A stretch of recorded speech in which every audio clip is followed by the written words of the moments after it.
এমনি তো হারামের যুগ, এমনি সুদের যুগ, এমনি ঘুষের যুগ। অলমোস্ট এভরি ফ্যামিলি সুদখোর এখন, অলমোস্ট এভরি ফ্যামিলি। মেয়েরা স্পেশালি যারা শাশুড়ি টাইপের, আপনারা মাইন্ড করেন না, তাদের সাইকোলজি যে এতই নিচে নেমে গেছে এখন যে আমার মেয়ে জাহান্নামে যায় যাক, হ্যাঁ আমার মেয়ে জাহান্নামে যায় যাক, সমস্যা নাই, দুনিয়াতে সে যেন ভালো থাকে। এটা কেন বললাম?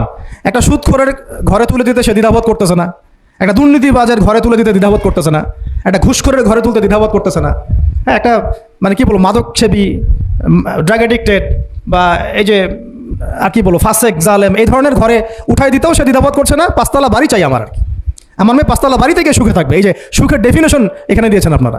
এই জন্য কত হাজার হাজার মেয়ের জীবন নষ্ট করে দিয়েছেন আপনারা। আমার কথা মাইন্ড করেন না, হাজার হাজার মেয়ের জীবন মায়েরা নষ্ট করে দিয়েছে শুধুমাত্র মেয়েদের দুনিয়াবি সুখ এর সংজ্ঞাটা বুঝতে ভুল করার কারণে।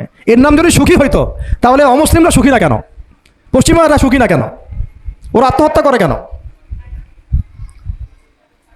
এইভাবে মেয়েদের জীবন নষ্ট করেছেন। অথচ অল্প যদি হালাল রিজিকও হতো আল্লাহ পাক তাকে বরকত দিতেন, সুখে থাকতো। তা আল্লাহ পাক আপনাদেরকে রিজিকের মূল্য বোঝার, তাজিম করার তৌফিক দান করেন, আমিন।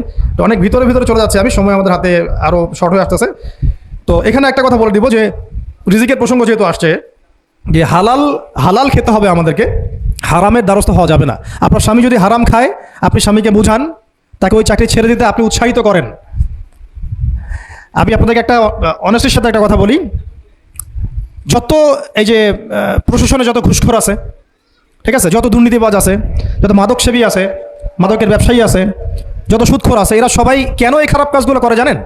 তার স্ত্রীকে ভালো রাখার জন্যে, তার মাকে ভালো রাখার জন্যে, তার সন্তানদেরকে ভালো রাখার জন্য।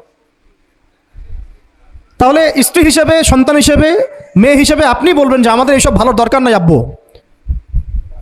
হে আমার প্রিয় স্বামী আমার এসব ভালোর দরকার নাই, হে আমার ছেলে আমার এসব ভালোর দরকার নাই, তুই হালাল পথে থাক, ওইখানে তুই